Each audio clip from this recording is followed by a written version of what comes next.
अस्सलाम वालेकुम मेरे काश्तकार भाइयों और दोस्तों। ज़राअत ज़िंदगी का एक बहुत अहम हिस्सा है और ज़राअत से जुड़ा हुआ एक बेहद मालूमाती प्रोग्राम के साथ मैं फराह सादिया आपकी मेज़बान। हम सब अपनी खुराक में निशास्ता, खुर्दनी तेल, ग्लूकोज़, कस्टर्ड, जेली, कॉर्नफ्लोर और बहुत सारी ऐसी प्रोडक्ट्स इस्तेमाल करते हैं। कभी आपने ये जानने की कोशिश की है कि तमाम चीज़ें हमें हासिल कहाँ से होती हैं?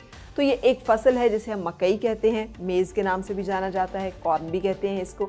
सो ये सोर्स है इन तमाम चीज़ों का और प्रोडक्ट्स का। मकई हमारे मुल्क में गंदम और चावल के बाद सबसे ज़्यादा काश्त होने वाली और सबसे ज़्यादा रकबे पर काश्त की जाने वाली फसल है।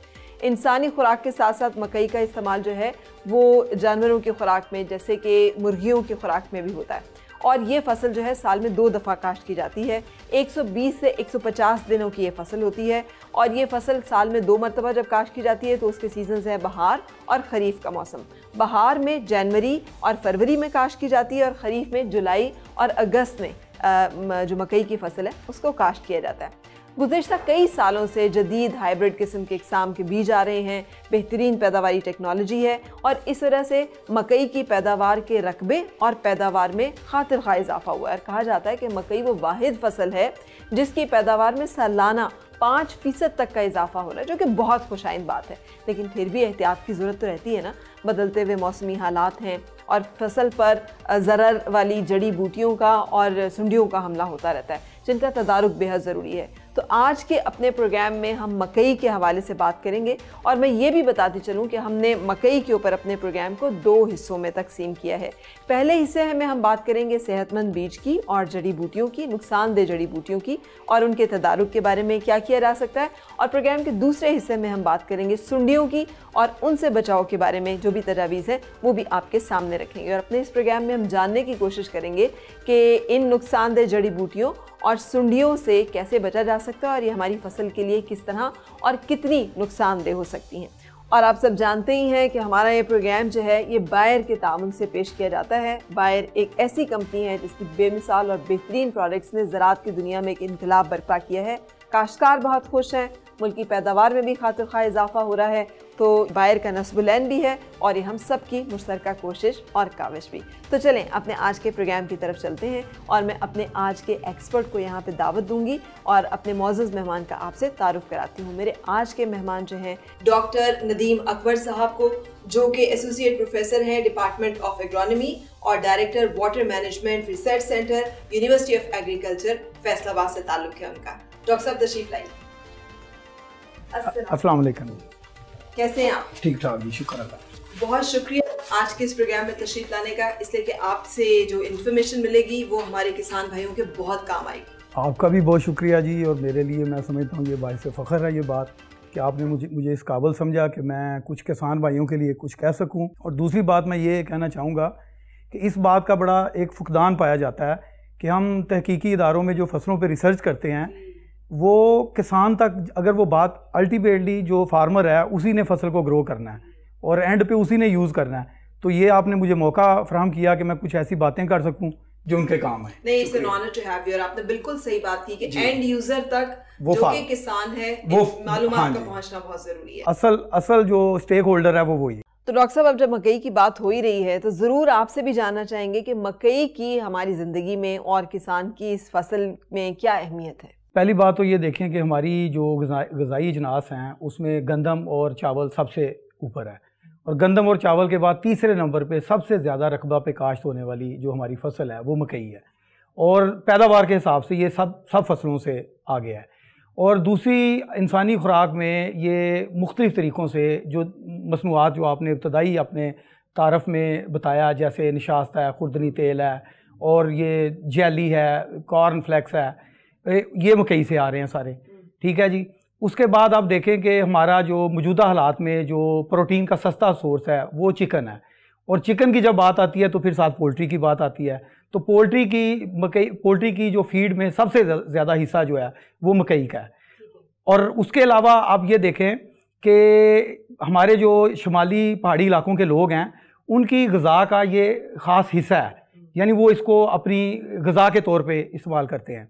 और यहाँ पे और दूसरा देखें हम कितना ज़र मुबादला, लाखों का ज़र मुबादला हम इसकी इंपोर्ट पे, खुर्दनी तेल की इंपोर्ट पे हम खर्च करते हैं, तो ये हम अपने पाकिस्तान में इसको हासिल कर सकते हैं कॉर्न ऑयल के ज़रिए।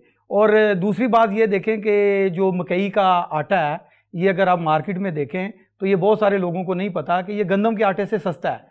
अगर आज आप देखें गंदम का 1 किलो का जो आटा है वो आपको 170 और 75 रुपये में मिल रहा है, तो मकई का आटा जो है 134 रुपये में मिल रहा है। तो अगर हम कुछ परसेंटेज उसकी मकई के आटे की उसमें शामिल कर लें, उसमें जितने भी वाइटामिन, एंटीऑक्सीडेंट, ग़िज़ाइयत भी उसकी भरपूर हो जाएगी और आपकी जो गंदम पे बोझ भी कम हो जाएगा उसका। बिल्कुल, ये बहुत अच्छी आपकी सजेशन है। और जैसे हम बता रहे हैं कि 2 दफ़ा ये फसल काश्त होती है साल में, तो चारा भी इसमें से मवेशियों का बड़ा अच्छा निकल आता है। जी। साइलेज आपने देखा है इसका 20 to 25% जो आजकल ट्रेंड है वो साइलेज बनाने में जिम्मेदार इसको इस्तेमाल कर रहे हैं। बिल्कुल सही। अब आते हैं हम इस चीज़ की तरफ कि बीज का जो सिलेक्शन है वो कैसे हो, और काश्तकार भाई जो हमारे हैं किसान, उनको बताइएगा कि किन चीज़ों को मद्देनजर रखना ज़रूरी है जब वो बीज को ले रहे हो, और खुदा न खासा बीज में बीमारी वगैरह हो तो उसके लिए फिर क्या किया जा सकता है? जी बिल्कुल, आपने ठीक कहा जी। बीज की अहमियत तो सबसे ज़्यादा है, सारी जो बात है वो बीज से शुरू होती है, क्योंकि हमने जितने भी अखराजात करने हैं वो इसलिए करने हैं कि बीज में से पैदावार ज़्यादा अच्छी है। और अगर खुदा न खास्ता आपने बीज ही नाकस सेलेक्ट कर लिया, हमारे किसान भाइयों ने नाकस बीज सेलेक्ट कर लिया, तो अखराजात तो हो जाएंगे लेकिन उसका फ़ायदा नहीं होगा, पैदावार नहीं मिलेगी। हाँ जी। और ये अभी बात हुई कि ये साल में 2 दफ़ा फसल हो जाती है, और जिससे ज़िम्मेदार जो है वो बहुत ज़्यादा पैदावार ले रहे हैं, और बहारिया मकई में आपकी पैदावार 20 से 25 मन ज़्यादा आती है। अच्छा, अब ये तो हमने आपको बता दिया कि ये बीज कैसे डेवलप हुआ, इसकी अहमियत क्या है, और हाइब्रिड इकसाम बहुत ज़्यादा अवेलेबल है मार्केट में। अच्छा, अब हम किसान भाइयों के लिए जो बात है कि किसान भाइयों के लिए क्या क्राइटेरिया है कि वो बीज को सिलेक्ट करते वक्त किन बातों का क्या रखें, तो उसमें यह है कि एक तो बीज खालस होना चाहिए, बीज तंदुरुस्त हो। तंदुरुस्त बीज होगा तो वो बीमारी के ख़िलाफ़ भी, उससे लड़ सकता है बीमारी के ख़िलाफ़ भी। अच्छा, जब बीज ज़मींदार ने ख़रीद लेना है तो कई दफ़ा ये होता है कि बज़ाहिर आपको बीज देख के अंदाज़ा नहीं होता कि वो कुछ सीड बॉर्न डिजीज़ या बीज बीमारी को लेके आ रहा है। तो उसके लिए हम किसानों को कहेंगे कि सबसे पहले बीज को लगाने से पहले सिफारिश करदा जहर ज़रूर लगाना है, और इस जहर का किरदार वैसे ही है जैसे आप बच्चों को हिफाजती टीके लगवाते हैं ताकि जब हमारे बच्चे बड़े हो जाएं तो वो किसी बीमारी से बचे रहें। ये प्रिवेंटिव के तौर, ये प्रिवेंटिव के, अदरवाइज बीमारी आ गई है, बीमारी को कंट्रोल करने के लिए दवाइयों का अखराजात आएंगे, और दूसरा ये कि फसल की पैदावार जो है वो कम हो जाएगी। बड़े अच्छे से बता दिया कि हिफाजती टीकों का किरदार जो है वो ये जहर अदा करे। जी। और दूसरा ये कि ज़िम्मेदार के पास अब क्राइटेरिया क्या है, कि ज़िम्मेदार के पास कोई जर्मिनेशन टेस्ट करने के लिए वक्ती तौर पे तो कुछ भी नहीं है कि वो कैसे चेक करे कि इस बीज की जर्मिनेशन परसेंटेज कितनी है। तो उसके लिए हम कहेंगे कि ज़िम्मेदार ने ये करना है, किसान भाई ने ये करना है कि एक तो सिफारिश करदा बीज, जिन इलाकों के लिए जो बीज रिकमेंड किया जाता है, जो सिफारिश किया जाता है वही लेना है। दूसरा, वो बीज रजिस्टर्ड फर्मों से और रजिस्टर्ड डीलरों से लेना है, इसके अलावा वो बीज उन्होंने नहीं लेना, और उसकी पक्की रसीद लेनी है। और जो थैला उन्होंने बीज वाला लिया है, फसल को काश्त करने के बाद वो थैला ज़रूर संभाल के रखना है। क्यों थैले को क्यों? वो थैला इसलिए संभाल के रखना है कि अगर खुदा ना खास्ता, क्योंकि वो क्लेम ये करते हैं जो कंपनियों वाले हैं, उनका दावा ये होता है कि हम सर्टिफाइड सीड दे रहे हैं, और ये तमाम नकाए से पाक है। अगर ज़िम्मेदार को उसकी कोई नुकसान हो रहा है तो वो शिकायत कर सकता है और उसकी कंपनसेशन होगी उससे। अच्छा, तो इसके लिए थैला अपने पास रखना बहुत जरूरी है। तो आपने बड़ी हमें इंपॉर्टेंट और यूजफुल बात जो है वो बताई है, थैंक यू वेरी मच। अच्छा, अब मुझे ये भी बता दीजिएगा कि जड़ी बूटियां, जी, हमने बीज अच्छा सेलेक्ट कर लिया, हमने लगा लिया, सब कुछ ठीक हो गया, लेकिन जड़ी बूटियां फिर भी आ जाती हैं, तो जड़ी बूटियों के बारे में हमें बताएं कि इनका क्या रिश्ता और ताल्लुक है फसल के साथ? जड़ी बूटी का रिश्ता ये है कि जी जड़ी बूटी को हम फसल का दुश्मन गिनते हैं। अच्छा। ठीक है जी, जो जड़ी बूटी है, जिस तरह दूसरी फसलों में जड़ी बूटियां पाई जाती हैं, उसी तरह मकई में भी चौड़े पत्तों वाली, जैसे कि ये इटसेट हो गई और ये चौलाई हो गई। इटसेट को इंग्लिश में कारपेट वीड कहते हैं, क्योंकि अगर आप इसको कंट्रोल ना करें तो ये कारपेट की तरह फैल जाती है और फसल का तो ये नामो निशान नहीं छोड़ती। इसी तरह ये जो घासनुमा जड़ी बूटियां हैं, जिसमें स्वांकी आ गई, मधाना आ गया और डीले की सारी किस्में जो हैं ये पाई जाती हैं। और एक अंदाजे के मुताबिक अगर आप इन जड़ी बूटियों को कंट्रोल नहीं करते तो ये 30 से 50% तक आपकी फसल की पैदावार को कम कर देंगे। 30 से 50%? डॉक्टर साहब, ये तो बहुत बड़ा रेशो है जी। आधी से ज्यादा आपकी फसल जो है उसकी पैदावार कम हो सकती है, आधे से कम रह सकती है। जी, अब देखें ना जी, जब हम फसल को लगाते हैं तो हम जितने भी बंदोबस्त करते हैं पानी का, खुराक का, जितनी भी तैयारी करते हैं वो फसल के लिए करते हैं।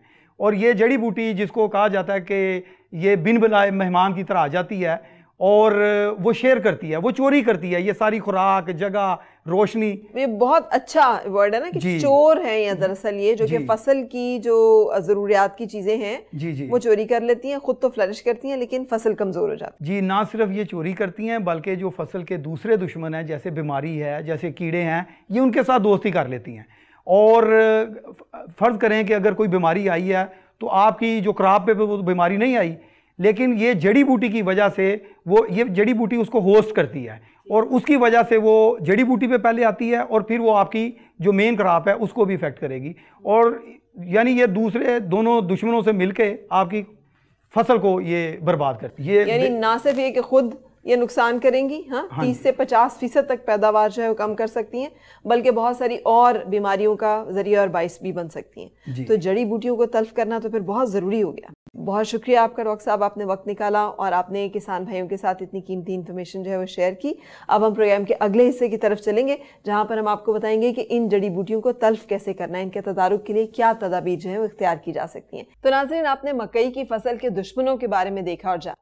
अब हम आपको बताएंगे कि इन दुश्मनों का तदारुक कैसे किया जा सकता है और इनका खात्मा कैसे मुमकिन है। उसके लिए मैं अपने अगले मेहमान को यहाँ पे दावत दूंगी। मेरे अगले मेहमान हैं जनाब फ़हीमुद्दीन साहब, जो कि सीनियर फील्ड एग्रोनॉमिस्ट हैं, बाहर पाकिस्तान से इनका ताल्लुक है। तशरीफ़ लाइए फ़हीम साहब। अस्सलाम वालेकुम। वालेकुम सलाम। बहुत शुक्रिया आपकी तशरीफ़ आवरी का। अभी हम जान रहे थे कि जड़ी बूटियों के बारे में, लेकिन इससे पहले कि हम उसके बारे में तफसील से बात करें, सेहतमंद बीज के बारे में हम आपकी राय और आपसे मालूमात भी लेना चाहूँगी कि किसान भाइयों को क्या करना चाहिए। जी, बहुत शुक्रिया, आपने मुझे मौका दिया यहाँ पे किसान भाइयों से इंटरेक्ट करने के लिए।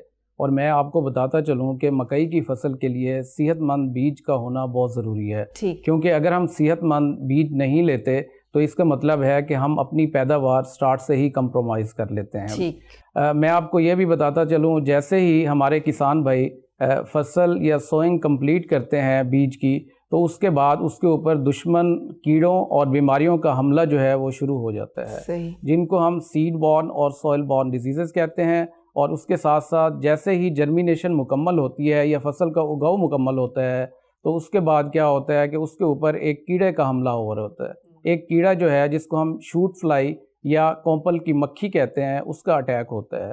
तो इन सब बीमारियों और कीड़े से बचाने के लिए हम बायर पाकिस्तान के प्लेटफॉर्म से हमारा एक प्रोडक्ट जो कि होमरे है उसकी रिकमेंडेशन देते हैं। होमरे जो है बेसिकली वो 2 केमिकल का मजमुआ है, और अगर हम उसकी बात करें 2 केमिकल की, तो उसके अंदर एक ऐसा जहर है जिसको हम टेबोकोनाजोल कहते हैं, जो कि उन बीमारियों के ख़िलाफ़ आपकी फसल को महफूज रखता है, और उसके साथ साथ उसके अंदर इमिडाक्लोप्रिड है, वो आपको शूट फ्लाई या कोंपल की मक्खी से जो है वो तहफ़्फ़ुज़ फराहम करता है। बहुत शुक्रिया फ़हीम साहब, ये आपने हमें बहुत अच्छी तरह से समझा दिया और मुझे यकीन है कि किसान भाइयों को अब इस तफसील को समझने में मुश्किल पेश नहीं आएगी। आइए मैं आपको बायर के डिकैल्ब प्रोग्राम के बारे में बताती हूँ। डिकैल्ब आगाही प्रोग्राम एक ऐसा प्रोग्राम है जो काश्तकार भाइयों की ज़रूरियात और दौर जदीद की मुश्किलात को मद्देनज़र रखते हुए डिज़ाइन किया गया है, जिसमें डिकैल्ब बीजों के बारे में जो कि बेहतरीन पैदावारी सलाहियत और टेक्नोलॉजी के हामिल होते हैं, और आपको बताया जाता है कि किस तरह से अपने इलाके और मौसम का ख्याल रखते हुए आपने बेहतरीन बीज का इंतखाब करना है। और उसके साथ साथ बायर के माहिरीन जो हैं वो आपको मुख्तलिफ ऐसे तरीकों के बारे में रहनुमाई करते हैं कि जिसके साथ आप अपनी पैदावारी सलाहियत में इजाफा कर सकते हैं। तो मेरे किसान भाइयों, आप ज़रूर बायर के डिकैल्ब प्रोग्राम का हिस्सा बने ताकि आप वो तमाम अहम मालूमात और रहनुमाई हासिल कर सकें जो कि आपको बेहतरीन पैदावार में मदद दे सकती है। लेकिन ज़रा जड़ी बूटियों के बारे में और ख़तरनाक जड़ी बूटियों के बारे में भी हमें बताइए कि उनका फसल से खात्मा कैसे मुमकिन है।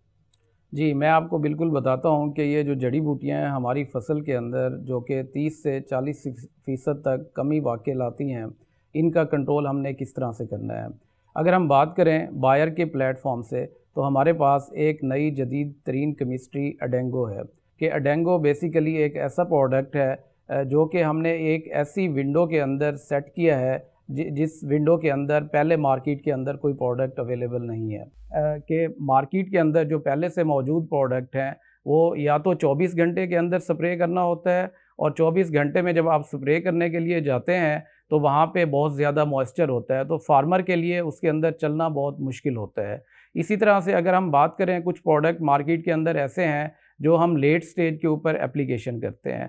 तो अगर जब आप लेट स्टेज के ऊपर एप्लीकेशन करते हैं तो एक्सपर्ट ये बताते हैं कि जैसे ही मकई की फसल 5 से 6 पत्तों तक चली जाती है तो उससे पहले पहले जड़ी बूटियाँ जो है वो अपना काम कर चुकी होती है। इसका मतलब ये है कि वो आपकी फसल के साथ compete कर रही होती हैं, जिससे वो फर्टिलाइज़र और हर खुराक में से अपना हिस्सा जो है वो ले रही होती है। तो इसलिए बायर ने अपनी जो नई प्रोडक्ट जदीद तरीन केमिस्ट्री लाए हैं अडेंगो, उसकी पोजीशनिंग इस तरह से की है कि फसल के अंदर फार्मर के लिए चलना भी मुश्किल ना हो और नुकसान से भी उसको बचाया जा सके। ठीक है, यानी एक तो हैसल फ्री हो, जो मुशक्कत होती है उस वक्त चलने की दिक्कत वो ना हो, और दूसरा ये कि बर वक्त ज़रूरी जहर मिल जाए जिसकी वजह से फसलें में जड़ी बूटियाँ इतनी फैले ही ना कि फसल जो है वो कमज़ोर हो जाए। जी बिल्कुल। तो अगर मैं उसकी रिकमेंडेशन की बात करूं तो बेसिकली हम ये रिकमेंड करते हैं कि अडेंगो 132 मिलीलीटर फ़ी एकड़ के हिसाब से स्प्रे करें। लेकिन स्प्रे करने के लिए जो बहुत ज़्यादा इम्पॉर्टेंट फैक्टर है उनका ख्याल रखना बहुत ज़रूरी है। जैसे कि हम कहते हैं कि अडेंगो की एप्लीकेशन तब करें जब मकई की फसल की मुकम्मल तौर पर जर्मिनेशन हो चुकी हो, और जर्मिनेशन से लेकर 3 पत्तों तक आपने जो है उसका इस्तेमाल करना है। तो इसका मतलब ये है कि हमारे जो किसान भाई हैं उनके पास 5 से 6 दिन का टाइम होता है, लेकिन ये डिपेंड करता है कि आप स्प्रिंग के अंदर कर रहे हैं, ऑटम के अंदर कर रहे हैं। तो स्प्रिंग सीज़न के अंदर ये वक्फा और ज़्यादा होता है, तो इसलिए एक इसके अंदर विंडो ऑफ एप्लीकेशन जो है वो बहुत ब्रॉडर है। दूसरा हम ये करते हैं कि जब आपने एप्लीकेशन करनी है तो आपने हर्बिसाइड नोज़ल जो है, जिसको हम फ्लड जेट नोज़ल कहते हैं, उसका इस्तेमाल करना है। और उसके साथ साथ हमारी रिकमेंडेशन ये है कि जब आप अडेंगो की एप्लीकेशन करें तो उस टाइम फसल के अंदर सफिशेंट मॉइस्चर का होना बहुत ज़रूरी है, क्योंकि ये जो प्री इमरजेंस या इस तरह के प्रोडक्ट होते हैं, अर्ली पोस्ट इमरजेंस, इनके लिए बहुत ज़रूरी होता है कि वहाँ पे सफिशेंट मॉइस्चर हो और प्रोडक्ट जो है मॉइस्चर के साथ एक्टिव होता है और जड़ी बूटियों को अच्छी तरह से कंट्रोल करता है। ठीक है, तो मॉइस्चर का मतलब क्या हुआ कि जो वतर जिसे कहते हैं ज़मीन में होना चाहिए, तो वो कितना हो, कैसे हो, उसके बारे में? जी, वतर जो है हम ये कहते हैं कि नॉर्मल वतर से थोड़ा सा ज़्यादा होना चाहिए ताकि उसको अच्छा मॉइस्चर मिले और उसके बाद जो है वो प्रोडक्ट अपना काम करे। लेकिन इसके लिए ये भी ज़रूरी है कि जब आप एप्लीकेशन कर लेते हैं तो एप्लीकेशन करने के बाद हमारी रिकमेंडेशन है कि 4 से 5 दिन के बाद आप फॉलो अप इरिगेशन जो है वो लाजमी करें, क्योंकि प्रोडक्ट जो है वो ट्रिगर होता है पानी के मॉइस्चर के साथ। तो इसलिए रिकमेंडेशन बड़ी क्लियर है कि जब मॉइस्चर हो उस टाइम पे एप्लीकेशन करें और उसके बाद फसल को खाली ना छोड़ दें। तकरीबन 4 से 5 दिन के बाद जो है आप फॉलो अप इरिगेशन करें। फॉलो अप इरिगेशन से जो है उसके बाद आपकी जो जड़ी बूटियां हैं वो किल होना शुरू हो जाती हैं। यानी पानी देने के बाद जब अभी वतर हो ज़मीन में तो उस वक्त इसकी एप्लीकेशन कर। जी बिल्कुल। और इसके साथ साथ हमारी कुछ और भी रिकमेंडेशन है, वो ये हैं कि हम इस प्रोडक्ट को जो पेरेंट लाइंस हैं या जो मटेरियल प्रोडक्शन के लिए यूज़ होता है उसके ऊपर हमने इसका स्प्रे नहीं करना। और उसके साथ साथ हमने ये भी ख्याल रखना है कि अगर कैरी ओवर के अंदर जो अगली फसल है वो हमने लगानी है तो उसमें जो सॉरगम है, जिसको हम चारा कहते हैं या ज्वार कहते हैं, वो फसल जो है इसके ऊपर नहीं लगानी। अच्छा ठीक है, यानी वो फसल नहीं लगनी चाहिए अगर आपने अडेंगो जो है वो स्प्रे किया है मकई की फसल के ऊपर। पहले सर्कुलेशन में आप कोई और फसल लगा लें, लेकिन चारे की जो फसल है वो वहाँ पे काश्त जो मेजर क्रॉप्स हैं जो मकई की फसल के बाद आती हैं उसमें आलू है, चावल है, वो आप लगा सकते हैं। लेकिन जो ज्वार है या सॉरगम है उसकी हम रिकमेंड करते हैं कि वो ना लगाएं। फ़हीम साहब, ज़रा इसका तरीका इस्तेमाल भी हमें बता दें ताकि हमारे किसान भाइयों को पूरी मालूमात मिल जाए। आइए अब फील्ड चलते हैं, वहाँ पे हम आपको दिखाएंगे कि अडेंगो का महलूल किस तरह से बनाना है और उसके इस्तेमाल का तरीकाकार क्या है। बिस्मिल्लाहिर्रहमानिर्रहीम, अस्सलाम वालेकुम। मेरा नाम वकास अहमद ज़फ़र है। मैं बायर कंपनी में as a territory sales manager Allahabad काम कर रहा हूँ। जड़ी बूटियाँ मकई की फसल का 50% तक नुकसान करती हैं। बायर कंपनी ने जड़ी बूटियों के कंट्रोल के लिए अपना प्रोडक्ट अडिंगो एक्स्ट्रा मुतारिफ़ करवाया है। अडिंगो एक्स्ट्रा चौड़ा पत्ता, घासनुमा और डेला ख़ानदान की तमाम जड़ी बूटियों को मौसर कंट्रोल करता है। अडिंगो एक्स्ट्रा इस्तेमाल करने की चंद हदायत हैं, हमें उनका ख्याल रखना चाहिए। अडिंगो एक्स्ट्रा इस्तेमाल करने के लिए 5 हदायत पर अमल करें। सबसे पहले आपकी फसल तरवतर कंडीशन में होनी चाहिए। नंबर 2, जो फसल के उगाव से लेके फसल की जो कंडीशन है 1 से 3 पत्ते तक आप इसका स्प्रे कर सकते हैं। तीसरी जो हिदायत इसकी अडिंगो एक्स्ट्रा को इस्तेमाल करने के लिए है वो आपने फ्लैट फैन या कट वाली नोज़ल इस्तेमाल करनी है। चौथी हिदायत, जब अडिंगो एक्स्ट्रा को इस्तेमाल करना है, इस्तेमाल के बाद 5 दिन बाद आपने दोबारा फॉलोअप इरिगेशन करनी है। और पांचवी और आखिरी हिदायत, अडिंगो एक्स्ट्रा जब भी स्प्रे करनी है हाथ हिला के नहीं करनी। अडिंगो एक्स्ट्रा इस्तेमाल करने के लिए आपने स्प्रे लांच को खेल के ऊपर बिल्कुल सीधा रखना है और 1 एकड़ में 100 से 120 लीटर पानी को इस्तेमाल करना है। आपको अडिंगो एक्स्ट्रा के महलूल बनाने का तरीक़ेकार बताते हैं। किसी भी ज़रूरी जहर को इस्तेमाल करने से पहले हिफाजती इक़दामात का ज़रूर ख्याल रखें, जैसा कि ग्लव्स और मास्क का पहन लेना। ये अडिंगो एक्स्ट्रा 132 ml पैक 1 एकड़ के लिए 100 से 120 लीटर पानी के लिए। अब जब अडिंगो एक्स्ट्रा हमने ओपन करना है, सील कटर ढक्कन में दिया होगा जिससे आप इस बोतल की सील को इजीली ओपन कर सकते हैं।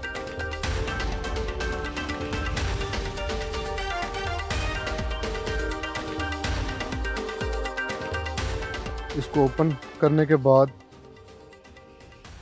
20 आपकी जो स्प्रे टैंक या स्प्रे मशीन है आपकी वो 20 लीटर की है या 25 लीटर की, आप उस हिसाब से इस महलूल को मुय्यर कर सकते हैं।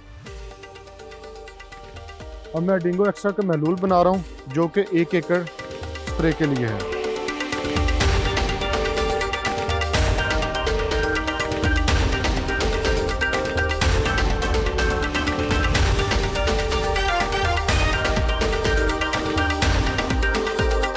ये दवाई और पानी का जब मिक्सचर बनाना है उसके बाद इसे अच्छी तरह हिला लें। इस तरह अच्छी तरह हिलाएं ताकि ये महलूल दोबारा यकजान हो जाए।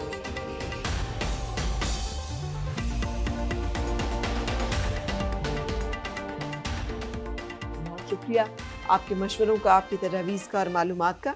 और मुझे यकीन है कि हमारे किसान भाइयों को इस बारे में अब कोई इबाम नहीं रह गया होगा।